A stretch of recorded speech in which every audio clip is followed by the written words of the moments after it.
अस्सलाम वालेकुम first year. हमारा जो आपके स्मार्ट सिलेबस के मुताबिक लिक्विड वाला पोर्शन का चैप्टर हो गया लिक्विड वाला पोर्शन यानी चैप्टर नंबर 4 में से हो गया ख़त्म। अब हम आज शुरू करने लगे हैं सॉलिड्स वाला पोर्शन। ठीक है, सॉलिड्स क्या हैं?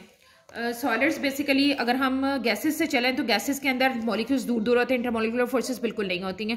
लिक्विड्स के अंदर मॉलिक्यूल्स थोड़ा नज़दीक आ गए होते हैं, इंटरमॉलिक्यूलर फोर्सेस एग्जिस्ट करती हैं। और यहाँ पे स्ट्रॉन्ग इंटरमॉलिक्यूलर फोर्सेस हैं, यानी एक दूसरे के करीब करीब इतना जुड़े हुए थे कि हार्डली इनके दरमियान में वो जगह जो है वो खाली हमें नजर आती हैं। ठीक है, तो सॉलिड्स के अंदर इंटरमॉलिक्यूलर फोर्सेस बेइंतहा जो है वो स्ट्रॉन्ग होती हैं। हम इनको कह सकते हैं कि रिजिड होते हैं, हार्ड होते हैं, डेफिनेट शेप होती है, डेफिनेट वॉल्यूम होता है। ठीक है, इसको आप ऐसा नहीं है कि जिस चीज़ के अंदर डाल दें उसी के वॉल्यूम उनका शेप सेम हमेशा वही रहेगा। ठीक है, अच्छा जी, इसके बाद है जी टाइप्स ऑफ सॉलिड्स।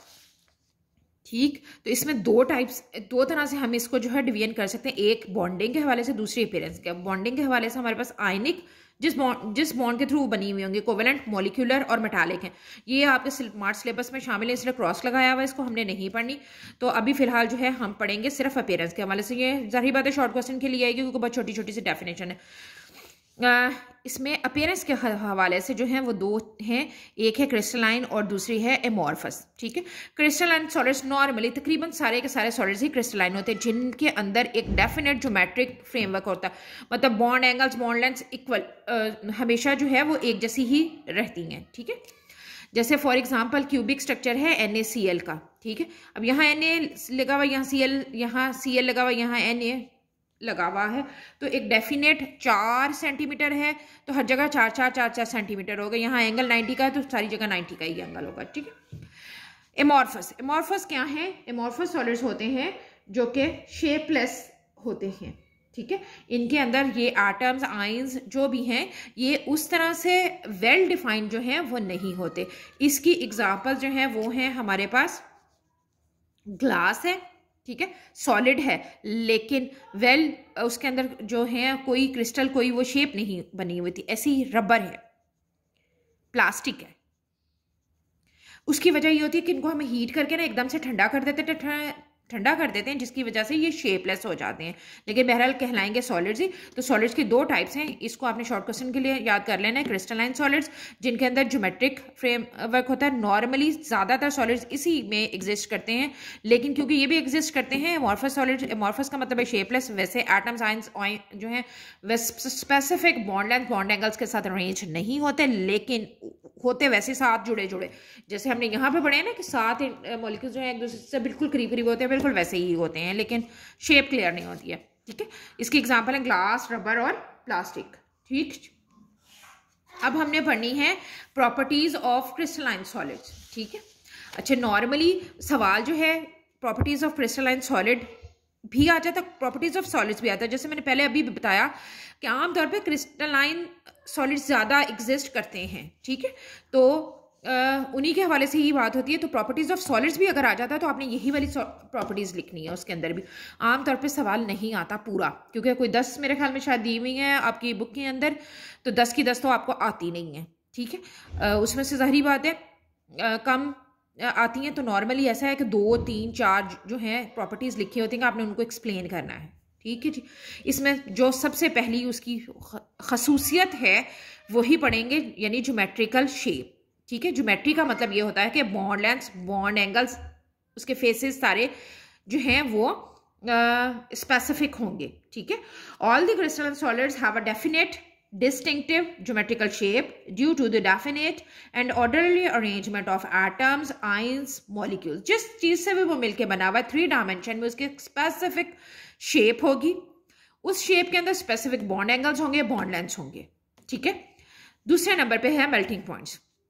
वही बात जो हमने पहले शुरू में की थी, लिक्विड क्रिस्टल्स पढ़ते हुए, इनके शार्प मेल्टिंग पॉइंट्स होते हैं, यानी एक ही टेम्परेचर पे ये बिल्कुल क्लियर सॉल्यूशंस में जो है वो कन्वर्ट हो जाते हैं। ठीक है, तीसरे नंबर पे है क्लेवेज प्लेन। क्लेवेज का मतलब है काटने के लिए प्लेन जो है वो चाहिए होता है। जब यहाँ पे ये है कि अरेंजमेंट समझ ऐसे है, यहाँ पे फिर ऐसे है, इधर से भी ऐसे ही। अब अगर आप यहाँ से काटेंगे तो बड़ी आसानी से काट लेंगे। ठीक है, यहाँ से काटेंगे तो बड़ी आसानी से काट लेंगे, लेकिन यहाँ से जब आप काटने लगेंगे तो आपको अच्छी खासी मुश्किल होगी। तो इनके अंदर एक क्लीवेज प्लेन होता है जहाँ से आप उसको बासानी काट सकते हैं। इसके सबसे अच्छी एग्जांपल समझाने के लिए मुझे तो वुड ही समझ आ रही थी, क्योंकि कॉमन ऑब्जर्वेशन भी होती है। आपने देखा होगा लकड़ी को, आप देख भी सकते हैं उसको, लकड़ी को ना, मतलब आसानी से के साथ कोई भी टुकड़ा उसका लेके उसको देख सकते हैं कि उसके अंदर इसी तरह की अरेंजमेंट होती है। आप लकड़ी को एक जगह से तोड़ते हैं, तोड़ना मुश्किल होता है, दूसरी जगह से तोड़ते हैं वो आसानी से टूट जाती है। उसकी वजह यही होती है कि वहाँ पे प्लेन पहले से मौजूद है, आपने उसके ऊपर थोड़ा सा हल्का सा जोर लगा और वो उसका टूट गया। ठीक है, चौथे नंबर पे है एनआइसोट्रॉपी। अच्छा, एनआइसोट्रॉपी बेसिकली जो है ये है फिनोमिना। ठीक है, और जो प्रॉपर्टी है वो कहलाएगी एनआइसोट्रॉपिक बिहेवियर। ठीक है, एनआइसोट्रॉपिक प्रॉपर्टी, वही पहले भी लिक्विड क्रिस्टल्स में भी आपको बताया था कि ऐसी प्रॉपर्टीज जो जिनके अंदर डायरेक्शन की ज़रूरत होती है, यानी समझ लीजिए फिजिक्स के मुताबिक वो वेक्टर क्वांटिटी होती है जहाँ पे मैग्नीट्यूड के साथ साथ जो है आपको डायरेक्शन की भी ज़रूरत होती है। ठीक है, अगेन मैं दोबारा से पहले बताई थी आपको एग्जांपल ग्रेफाइट की, दोबारा से बता देती हूँ। हेक्सागोनल स्ट्रक्चर होता है, एक लेयर है, उसके बाद जगह खाली है, फिर लेयर है, फिर जगह खाली है, फिर लेयर है। ठीक है, अब आपने इलेक्ट्रिसिटी इस साइड को पास करनी शुरू की, नहीं होगी, क्योंकि इलेक्ट्रिसिटी तभी पास होती है जब इलेक्ट्रॉन फ्री होते हैं, तो यहाँ कोई फ्री इलेक्ट्रॉन मौजूद नहीं होते। लेकिन इसके मुकाबले में अगर आप इलेक्ट्रिसिटी इस साइड से पास करेंगे तो ये जो जगह खाली, यहाँ से इलेक्ट्रिसिटी पास हो जाएगी बड़े आराम से। तो ग्रेफाइट जो है वो एक डायरेक्शन को इलेक्ट्रिसिटी पास करता है, दूसरी साइड को नहीं करता। तो ये इसकी एनिसोट्रॉपिक प्रॉपर्टी है कि वो एक साइड को करता है और दूसरी साइड को नहीं करता। ठीक है, तो एक तो ये भी आ गई, दूसरी रिफ्रैक्टिव इंडेक्स भी होता है, वो भी आपको पता है, डायरेक्शनल की जरूरत है। क्लीवेज प्लेन भी एनिसोट्रॉपिक बिहेवियर है, जो कि प्लेन कोई उसको डायरेक्शन होगी तो ही मुमकिन हो सकेगा, उसके बगैर जो है वो मुमकिन नहीं हो सकेगा। ठीक है, पांचवी प्रॉपर्टी है जी सिमेट्री। सिमेट्री क्या है? The repetition of faces, angles और edges when a crystal is rotated by 360 along its axis is called symmetry। Symmetry कहते हैं एक जैसा होने को। ठीक है, आप ये जो एक हमने बनाया है क्यूब छोटा, ठीक है, ये सारा क्यूब इस डायरेक्शन को, इस डायरेक्शन को, इस डायरेक्शन को, 3 डायमेंशन में ये क्यूब जो है वो मूव करता रहता है। ठीक, अब आपने इसको यहाँ से पकड़ के ऐसे घुमा दिया है तो भी इसके बॉन्ड एंगल्स, बॉन्ड लेंथ पे कोई फर्क नहीं पड़ेगा, ये सेम वैसे के वैसे ही रहेंगे। ठीक है, उसके बाद 6 नंबर पे है habit of crystals. Habit of crystal क्या? हैबिट जैसे आपको पता कहते हैं आदत, एक क्रिस्टल की आदत है कि वो किस तरीके की ग्रो करती है क्रिस्टल। ठीक है, अच्छा, अब जैसे कुछ क्रिस्टल्स हैं नीडल लाइक हैं, क्यूबिक स्ट्रक्चर होता है लेकिन नीडल लाइक बनती है, तो वो शेप अगर हम कंडीशंस कंट्रोल रखें, वैसी सेम कंडीशंस रखें, तो हमेशा एक ही तरीके की हमारे पास क्रिस्टल्स जो हैं वो बनती हैं। क्रिस्टल्स बनाने के लिए ज़रूरी होता है कि आप उसको रूम टेम्परेचर पे कूल करें। अगर आप एकदम से उसको कूल कर देंगे तो वो एमॉर्फस सॉलिड्स बन जाएंगे, क्रिस्टल्स नहीं बनेंगी। ठीक है, उसके बाद जो है अगले जो टॉपिक्स हैं वो इंटर रिलेटेड हैं। आइसोमॉर्फिज्म, आइसो का मतलब सेम, मॉर्फ का मतलब होता है शेप, सेम शेप रखने का फिनोमिना। ठीक है, इसका क्या मतलब है? अब ये ज़रूरी नहीं है कि एक क्यूब जो हम कहते हैं NaCl का स्ट्रक्चर क्यूबिक है, तो क्यूबिक स्ट्रक्चर जो है वो NaCl की मलकियत है, उसके अलावा कोई उसको नहीं एक्वायर कर सकता, तो ऐसा नहीं है।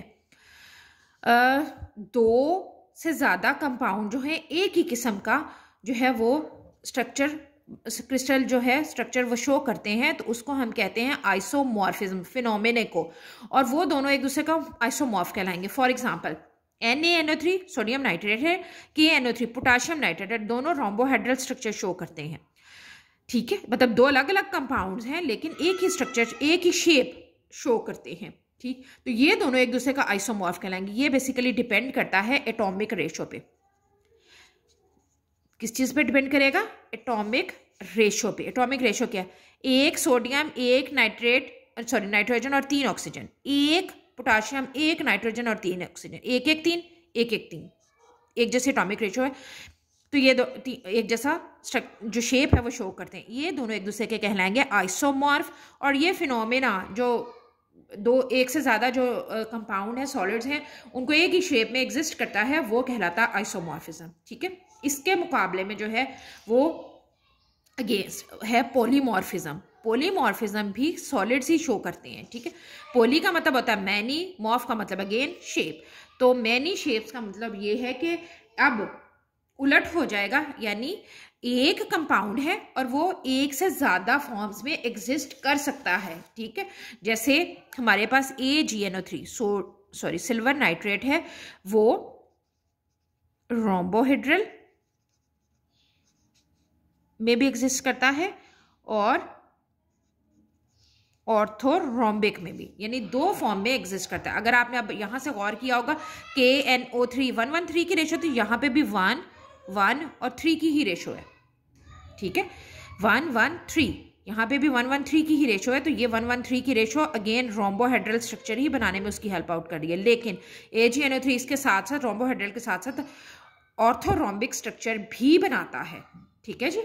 तो दो स्ट्रक्चर बनाता है। इसके बाद जो है अगला फिनोमेना जो है वो है एलोट्रोपी।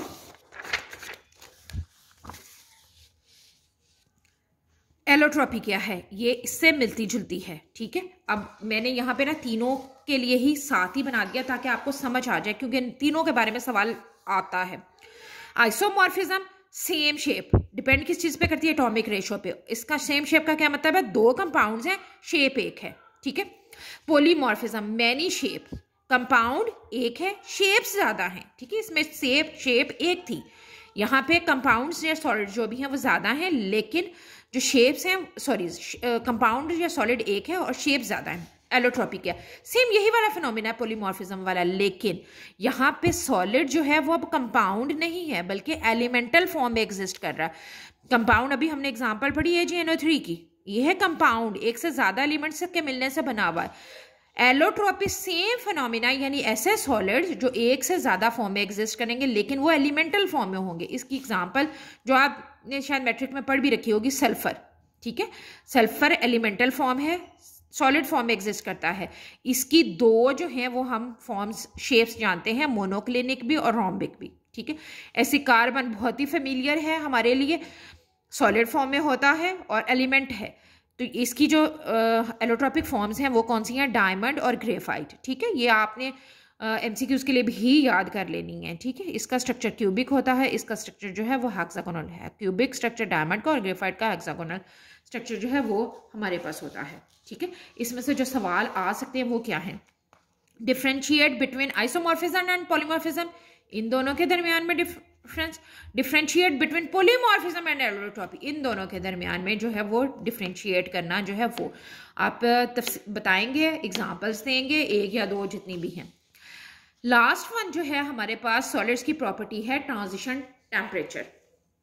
ट्रांजिशन टेम्परेचर क्या है? बेसिकली ट्रांजिशन टेम्परेचर यही जो हमने क्रिस्टलाइन फॉर्म्स पढ़ी है ना एलोट्रोपिक की, कि दो ट्रांजिशन फॉर्म्स इसकी होती हैं, वो आपस में को एग्जिस्ट करती हैं इक्विलिब्रियम के ऊपर। जिस टेम्परेचर के ऊपर, उस टेम्परेचर को हम कहेंगे ट्रांजिशन टेम्परेचर, ठीक है। मैंने वही जो एग्जांपल यहाँ कोट की थी, मैंने उसी की ही एग्जांपल लिख दी, मोनोक्लिनिक और रोम्बिक लिखी थी। यहाँ पे भी मैंने सल्फर की ही लिख दी, मोनोक्लिनिक है और ये रोम्बिक है। ये इक्विलिब्रियम पे एग्जिस्ट जिस पे करती हैं टेम्परेचर पे, जिस पे यानी दोनों की क्वांटिटी 50% ये और 50% ये हो जाता है, वो टेम्परेचर क्या है? 95.5 डिग्री सेल्सियस। ये सल्फर के लिए ट्रांजिशन टेम्परेचर है 95.5 डिग्री, जिसपे उसकी दोनों एलोट्रोपिक फॉर्म्स जो हैं वो को एग्जिस्ट करती हैं। को एग्जिस्ट करने का मतलब ये है कि एक जितनी क्वांटिटी इक्विलिब्रियम पे जो है वो शो करती हैं, ठीक है जी। ये तो हो गई सॉलिड्स की प्रॉपर्टीज। आमतौर पे इसमें जो सवाल आता है वो पीछे आपके स्मार्ट सिलेबस के मुताबिक भी दिए हुए हैं, बाकी MCQs वाले तो हैं ही हैं। क्वेश्चन नंबर 4 है, what are solids, give general properties of solids. इस तरह सवाल आता नहीं है वैसे, ठीक है। How do you differentiate between crystalline solids and amorphous solids, आपको बताया हुआ है उसकी टाइप्स, या आपसे पूछा हुआ है कि सॉलिड्स की टाइप्स बताएं, ठीक है। सवाल जो आता है वो नॉर्मली इस तरह आता है जो क्वेश्चन नंबर 5 में दिया हुआ है। Explain the following properties of crystalline solids, give 3 examples in each case. Anisotropy, polymorphism, cleavage plane, transition temperature, symmetry, habit of a crystal, isomorphism, growing of a crystal, ठीक है। मतलब आपको कुछ चीजें बताई हुई हैं, ये सारी तो नहीं आएंगी आपको, इसमें से 2 3 4 जितनी भी वो देंगे, लेकिन क्वेश्चन नॉर्मली क्वेश्चन नंबर 5 की तरह आता है, ठीक है। उसके बाद एक क्वेश्चन जो मैंने लिखा था वो यहाँ पे उन्होंने भी दिया हुआ है, how polymorphism and allotropy are related to each other, give example, ठीक है। मैंने आपको लिखवाया था differentiate between polymorphism and allotropy. तो यहाँ आपने बताना है कि कैसे फिनोमिना जो दोनों है एक दूसरे से मिलते जुलते हैं, उसके लिए आपने जो है वो एग्जाम्पल देनी है। इसके बाद हमारा लास्ट वन टॉपिक रह गया है, उसके लिए जी आपने देखनी है अगली वीडियो।